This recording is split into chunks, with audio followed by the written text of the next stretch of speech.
അയാളെങ്കിലും പറയണ്ടേ ഇത് അബദ്ധമാണ്, ഇത് അസംബന്ധമാണ്, ഇത് തെറ്റാണ്, ഇത് ചെയ്യരുത്, ഇത് ചെയ്താൽ നമ്മുടെ പാർട്ടിക്ക് തിരിച്ചടിയേ ഉണ്ടാവൂ, അതുകൊണ്ട് നമ്മൾ ഇങ്ങനത്തെ ഈ വൃത്തികേടുകളൊന്നും കാണിക്കരുത്.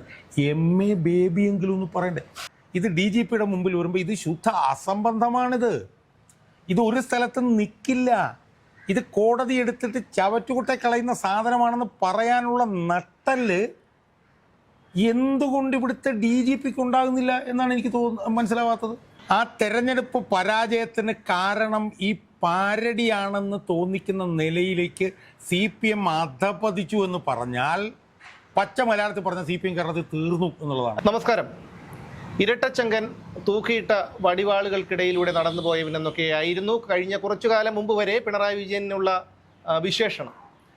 എന്നാൽ ഒരു പാരഡിയെപ്പോലും ഭയപ്പെടുന്ന ഒരു പാർട്ടി, ഒരു വ്യക്തികൾ പോലും, ഒരു ചെറിയ കുട്ടി പോലും ഒരു പാരഡിയെന്നും ഭയപ്പെട്ട് നമ്മൾ ഇന്ന് വരെ ഒരിടത്തും കേട്ടിട്ടില്ല. പക്ഷെ ഒരു പാരഡിയെപ്പോലും ഭയപ്പെടുന്ന ഒരു പാർട്ടിയായി CPM മാറിയിരിക്കുന്നു എന്നുള്ളതാണ് ഏറ്റവും ലജ്ജാകരമായിട്ടുള്ള, രസകരമായിട്ടുള്ള എന്നുള്ളതല്ല, ലജ്ജാകരമായിട്ടുള്ള ഒരു കാര്യം.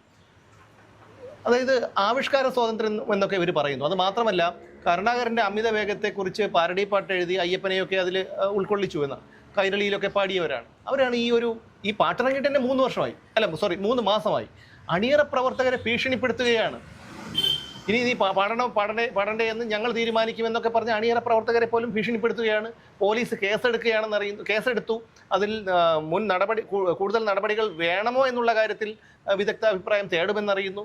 ഈ പാട്ടെഴുതിയ കുഞ്ഞബ്ദുള്ളയെ അദ്ദേഹം ജോലി ചെയ്യുന്ന വിദേശത്തെ കമ്പനി അറിയിച്ച് നാട്ടിലെത്തിക്കാനുള്ള ശ്രമങ്ങൾ നടക്കുന്നുണ്ടെന്ന് അറിയുന്നു. എന്താണെന്ന് ഉള്ള കാര്യം അറിയില്ല. എന്തായാലും CPM ഇതിലൊരു പരാതി ഉണ്ടെന്നും ആ പരാതിയുമായി അവർ മുന്നോട്ട് പോവുകയാണ് എന്നുള്ളതാണ് അറിയുന്നത്. ഇത് ഒരു എന്താണ് ചോദിക്കുന്നത്, വളരെ ലജ്ജാകരമായിട്ടുള്ളൊരു കാര്യമല്ല. എന്തിനാണ് അവർ ഇങ്ങനെ ഭയപ്പെടുന്നത് ഒരു പാരഡിയെ പോലും? അല്ല സുമേഷ്, നമ്മൾ കാണേണ്ട ഒരു കാര്യം, ഈ കേരളത്തിലെ കമ്മ്യൂണിസ്റ്റ് പ്രസ്ഥാനത്തിൻ്റെ വളർച്ച നമ്മളെടുത്ത് നോക്കിയാൽ അതിൽ അവരുടെ സാംസ്കാരിക രംഗത്തെ ഇടപെടൽ വഹിച്ചിട്ടുള്ള നിസ്തുലമായിട്ടുള്ള പങ്ക് നമുക്കൊരിക്കലും മറക്കാൻ കഴിയില്ല.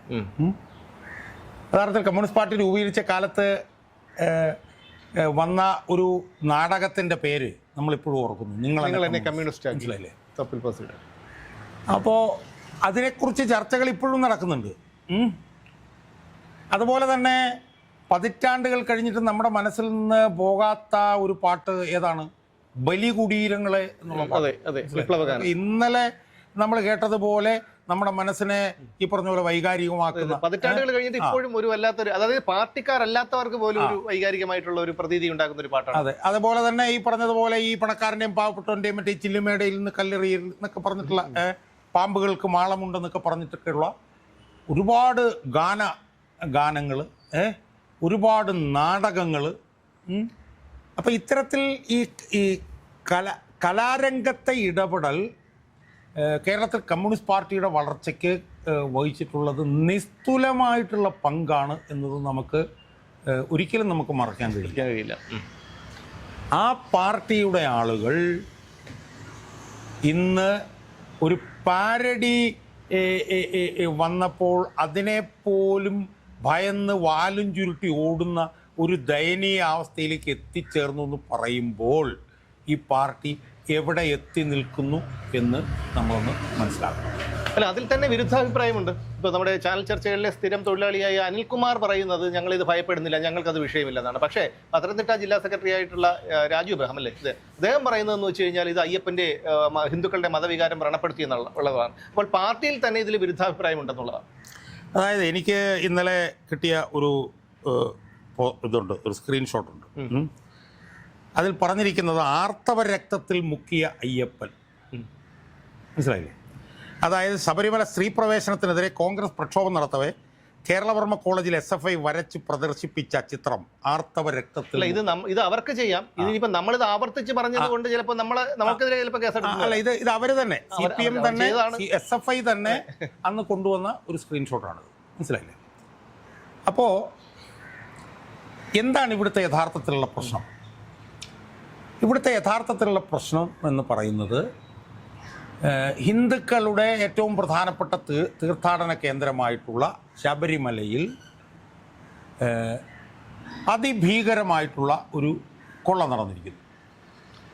ആ കൊള്ളയ്ക്ക് നേതൃത്വം കൊടുത്തവർ നിരീശ്വരവാദികളെന്ന് അവകാശപ്പെടുന്ന CPM-കാരാണ്. ഇതാണ് നമ്മുടെ മുമ്പിലുള്ള അടിസ്ഥാന പ്രശ്നം.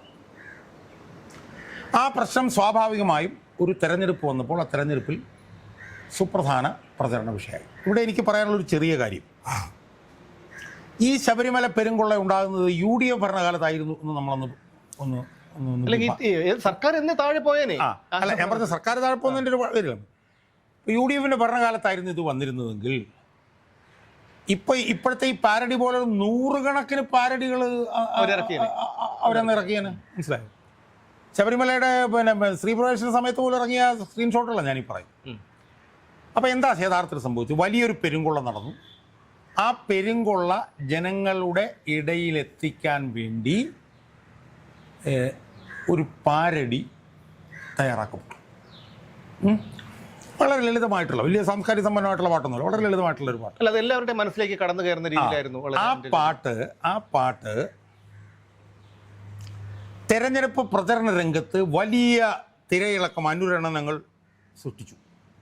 കാരണം ഈ പെരുങ്കൊള്ളയുടെ വിഷയം എത്രയും പെട്ടെന്ന് നഴ്സറി പിള്ളേരുടെ മനസ്സിലേക്ക് പോലും കയറുന്ന നിലയിൽ അത് വലിയ ഒരു ഇമ്പാക്റ്റ് ഉണ്ടാക്കി. ആ ഇമ്പാക്റ്റ് സൃഷ്ടിച്ച സമയത്തൊന്നും അതിനെക്കുറിച്ചിട്ട് എതിർപ്പില്ല. മനസ്സിലായില്ലേ?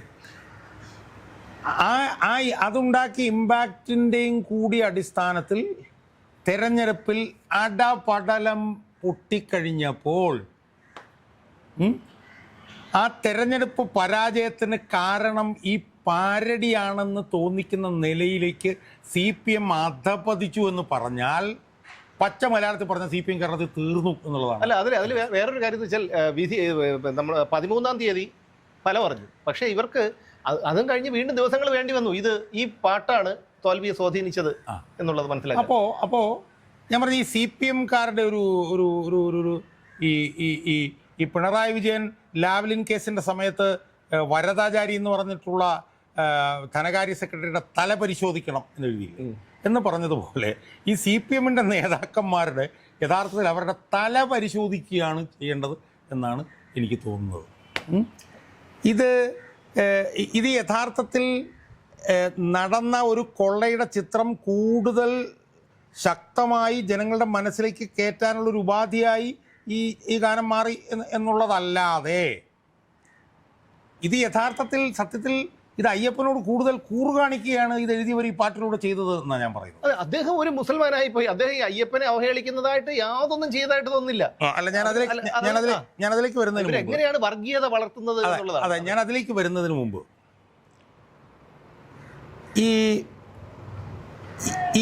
ഈ പാട്ടിൻ്റെ പാരഡിയിലൂടെ അയ്യപ്പൻ്റെ സ്വത്തുക്കൾ കൊള്ളയടിക്കപ്പെട്ടു എന്നുള്ളൊരു വിഷയം കൂടുതൽ ശക്തമായി ജനങ്ങളിലേക്ക് എത്തപ്പെട്ടിട്ടുണ്ടെങ്കിൽ അതിലൂടെ മതസ്പർദ്ധ വളർത്തുകയല്ല, യഥാർത്ഥത്തിൽ മതസൗഹാർദ്ദം വളർത്തുകയാണ് ചെയ്തത് എന്നാണ് എനിക്ക്. ഇനി സുമേഷ് പറഞ്ഞ വിഷയത്തിലേക്ക് വരാം.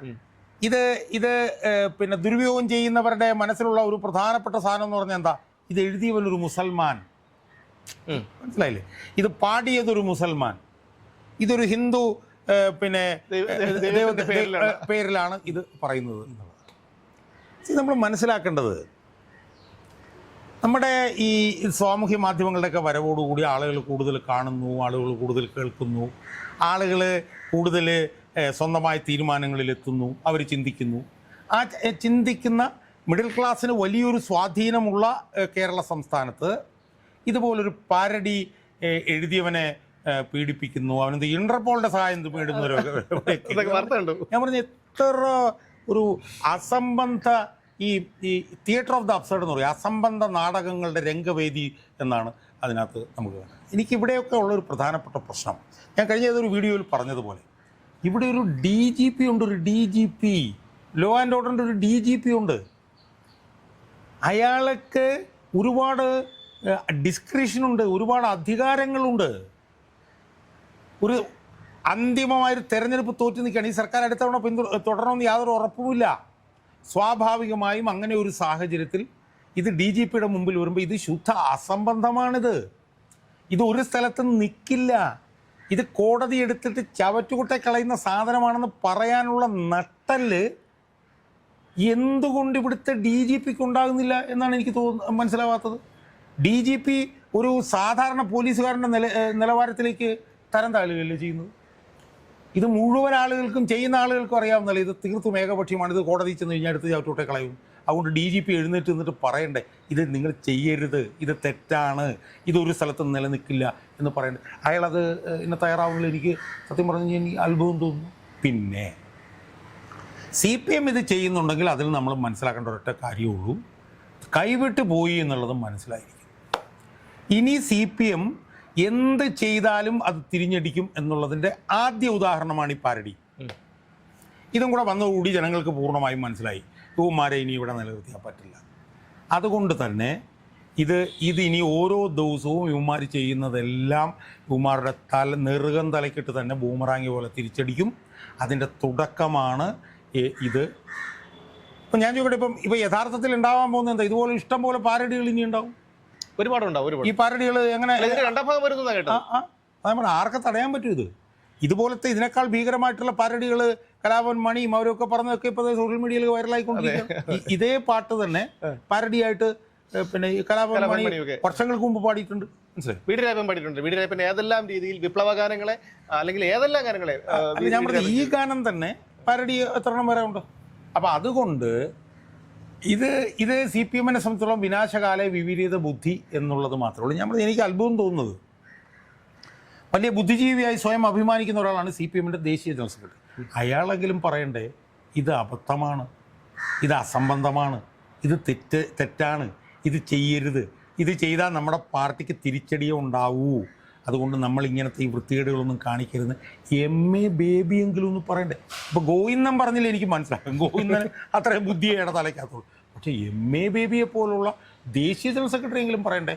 അവർ പോലും പറയുന്നില്ല എന്ന് പറയുമ്പോൾ ഇവരൊക്കെ ഏത് മൂഢ സ്വർഗത്തിലാണ് ജീവിച്ചിരിക്കുന്നത് എന്നാണ് നമുക്ക് തോന്നുക. അപ്പോൾ എന്തായാലും ഈ പൂർണ്ണ നഗ്നരായി ഉടുതുണിയില്ലാതെ അരയിലൊരു നൂല് പോലും ഇല്ലാതെ നാണം കെട്ട് നിൽക്കുകയാണ് CPM എന്നുള്ള കാര്യം എല്ലാവർക്കും അറിയാം. പിന്നെ അയ്യപ്പൻ്റെ സന്നിധിയിൽ വനിതാ ആക്ടിവിസ്റ്റുകളെ കയറ്റിയപ്പോഴുള്ള ഒരു വികാരമൊന്നും ഹിന്ദുക്കൾക്ക് വ്രണപ്പെട്ടിട്ടില്ല. ഞാനും ഒരു ഹിന്ദുവാണ്, അതുകൊണ്ട് പറയാണ്, വ്രണപ്പെട്ടിട്ടില്ല.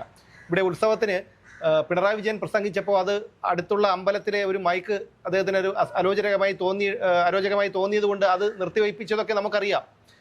ശബരിമല വിഷയവുമായി ബന്ധപ്പെട്ട് എത്രമാത്രം അവഹേളനങ്ങളാണ് ഹൈന്ദവ ആചാരങ്ങൾക്കെതിരെയും വിശ്വാസികൾക്കെതിരെയും ശബരിമലയ്ക്കെതിരെയും CPM-കാർ നടത്തിയിട്ടുള്ളത് എന്നും ഞങ്ങൾ മറക്കുന്നില്ല. നവോത്ഥാന മതിൽ, ഹിന്ദുക്കളുടെ വിശ്വാസങ്ങളെ ആചാരങ്ങളെയും ഒക്കെ തകർക്കാനായി നവോത്ഥാന മതിൽ കെട്ടിയതും ഞങ്ങളൊന്നും മറക്കുന്നില്ല. അപ്പോൾ ഇതൊക്കെ നിങ്ങൾ ചെയ്യണം, ഇനിയും ഇതുപോലെ ചെയ്തുകൊണ്ടേയിരിക്കണം, കള്ളക്കേസുകൾ എടുക്കണം. കാരണം അണയാൻ പോകുന്ന ഒരു ദീപമാണല്ലോ, ഒരു ചിമ്മിനി വിളക്കാണ്, പാട്ടവിളക്കാണ് ഇപ്പോൾ CPM. അത് അണയുമെന്നുള്ള കാര്യത്തിൽ യാതൊരു തർക്കവുമില്ല. കാരണം ഇനി മനസ്സമാധാനമായിട്ടെങ്കിലും കുറച്ച് ദിവസമെങ്കിലും ഞങ്ങൾക്ക് ജീവിക്കണമെങ്കിൽ ഈ ഒരു പ്രസ്ഥാനം തന്നെ, ഈ ഒരു തുടർഭരണം ഉണ്ടാകാൻ പാടില്ല. അതിനിപ്പോൾ കോൺഗ്രസ് വന്നാൽ പോലും ഒരു 2 ടേമിൽ 1-2 ടേമിൽ കവിഞ്ഞ് ഒരു ഭരണം ഉണ്ടാവാൻ പാടില്ല. കാരണം ഇനി എന്നെ ചോദ്യം ചെയ്യാൻ ആളില്ല എന്നൊരു തോന്നലാണ് പിണറായി വിജയനെയും ഈ പാർട്ടിയെയും ഇത്രയധികം അഹങ്കാരികളാക്കിയത് എന്നുള്ള കാര്യത്തിൽ തർക്കമൊന്നുമില്ല. എന്തായാലും കേരളത്തിലെ ജനങ്ങൾ തിരിച്ചറിഞ്ഞു കഴിഞ്ഞിരിക്കുന്നു. ഞങ്ങളുടെ വികാരം, ഒരിക്കൽ കൂടി പറയട്ടെ, ഞങ്ങളുടെ വികാരം ഒരിക്കലും വ്രണപ്പെട്ടിട്ടില്ല. ഞങ്ങൾ എന്തായിരുന്നാലും ആ പാട്ട് എഴുതിയ അതിൻ്റെ അണിയറ ശില്പികളോടെല്ലാവരും ഒരു ഹിന്ദു എന്നുള്ള നിലയിൽ ഞാൻ നന്ദി പറയുകയാണ്.